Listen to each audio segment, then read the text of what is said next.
Hello everybody and welcome to the GMS Magazine channel. I am Paco Garcia and this is our Top 2 Tips show. A show in which we give you, and I mean a bunch of us, our top 2 tips on a variety of topics related to role-playing games. Today, our top 2 games that should get a movie. Let's play.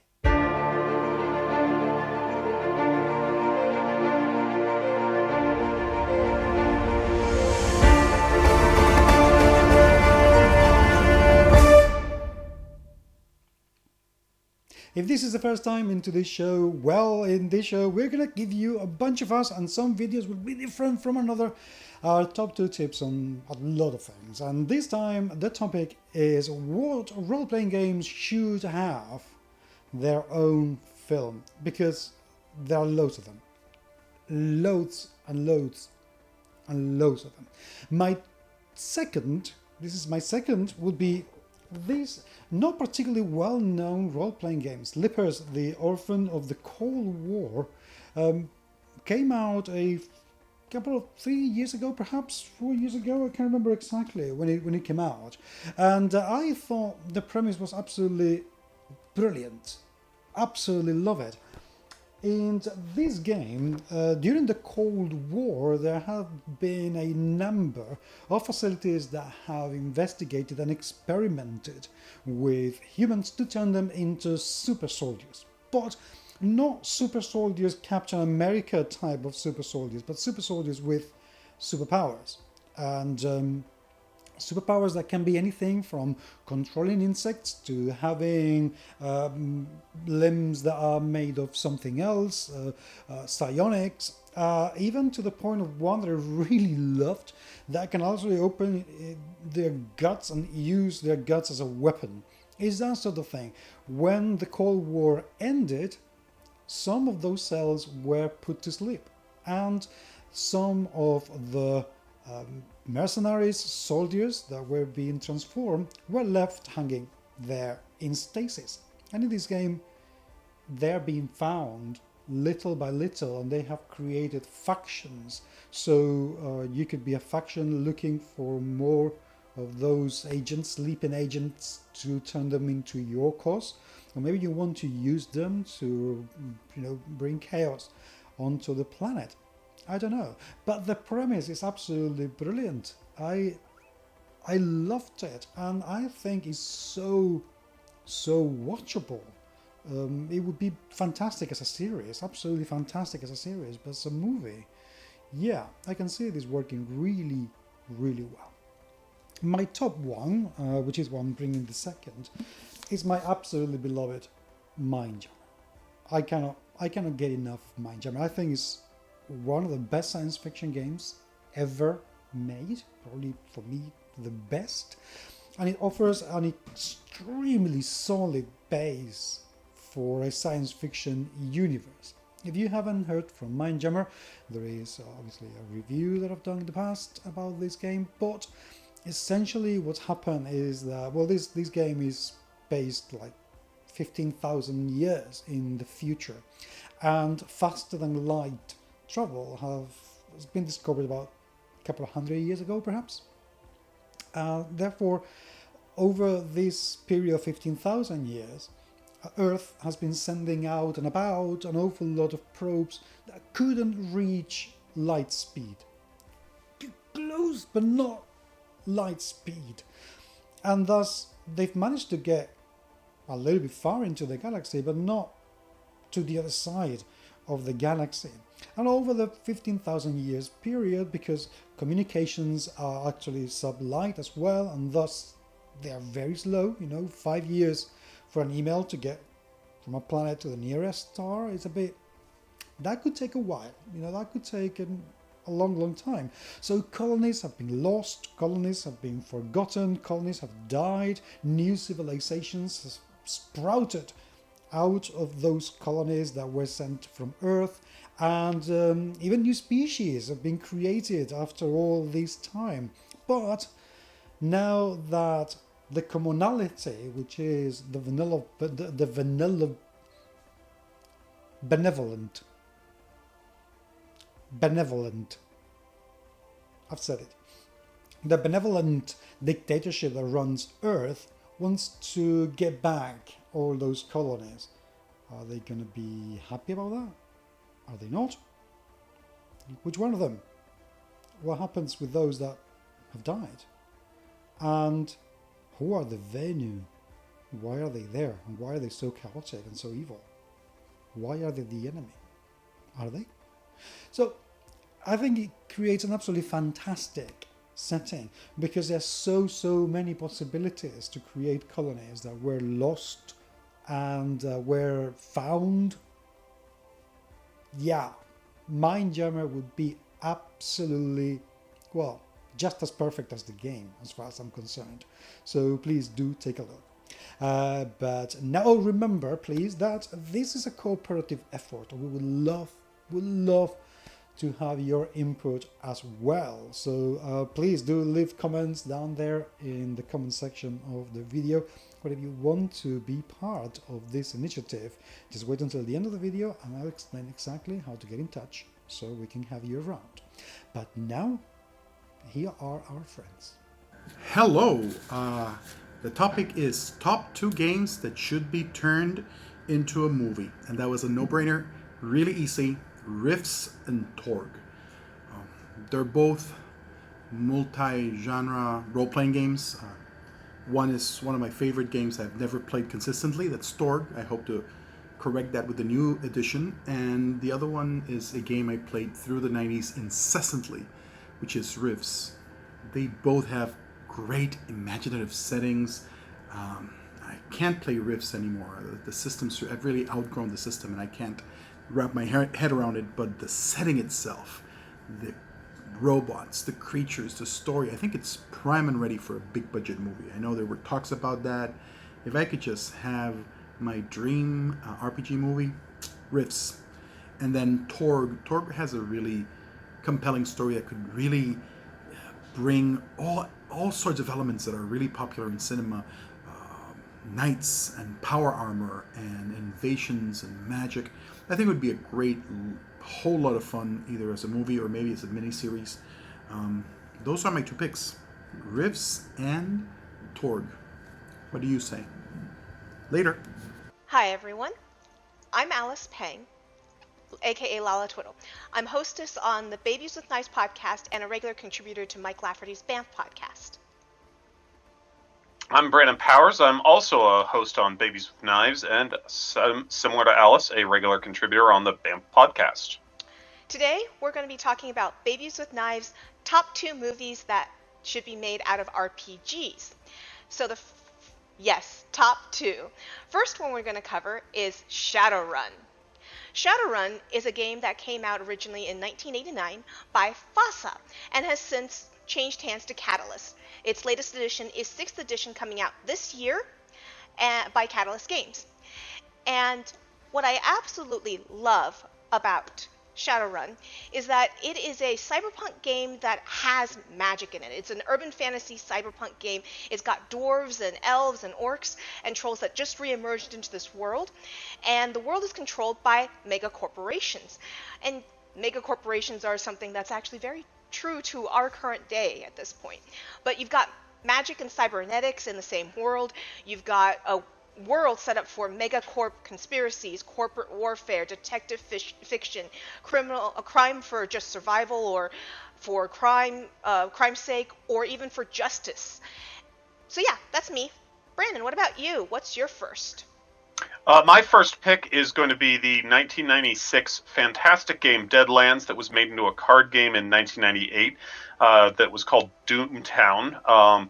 Deadlands is currently actually has 2 versions out, I believe. That there is the 20th anniversary as well as the Savage Worlds version of it. It's actually Shadowrun. It's the same game in a totally different setting. It's the Wild West. We don't have elves, dwarves, and all that. But instead, we just recently discovered Ghost Rock. The spirit world is surging up to bite us. People have powers because of their faith in God or their shamanistic faiths. There's mad inventors that you can see in all sorts of weird steampunk type games. And there's this underlying horror element as people come back from the dead. They're not just mindless zombies, or not always mindless zombies, but they can be these individuals called the Harrowed, which is very much like a Jonah Hex kind of feel. And Hoyle, who wrote, Hoyle's Big Book of Games, I forget the specific thing, but it's, cataloging all the different games of the world. What that was is actually a spell book identifying how to control magic. And so you have these people that are called hucksters that are using those rules and using decks of cards to help cast magic. The game uses cards in it to simulate that poker feel that they go with heavily. And it's just a fantastic game. Like I say, it's actually really similar to Shadowrun, just in a totally different setting. It's one that I've loved the setting for, but never played the game a whole lot. What about you, Alice? What's your third? Or what's your second? Our third. My second is Legend of the Five Rings. L5R was a game that originally came out in 1995.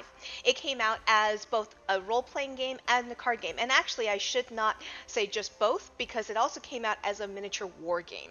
Since then, the miniature war game, Clan Wars, has fallen by the wayside, and L5R has been revived as a CCG, but the RPG itself has gone through a total of 5 editions. The latest edition being, like, early this year or late last year. It's basically, in the process of coming out with its latest edition, 5th edition.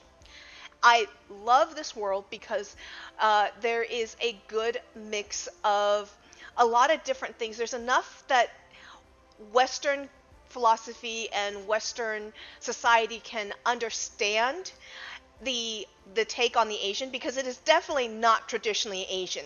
There are things that they attribute to cultures in the game that do not fit, and I'll be very honest about that, and I've had problems early on. But there is the otaku. The otaku are a clan of unicorns that are basically white men, as the term would go. It's, or very much influenced by American culture. And so you can play that and have a kind of a Western approach. Or you have a lot of the more traditionally Asian, Japanese, Chinese, and that kind of culture mix in the espionage and such. They are fighting a war against demons and undead and such that are on the other side of a great wall.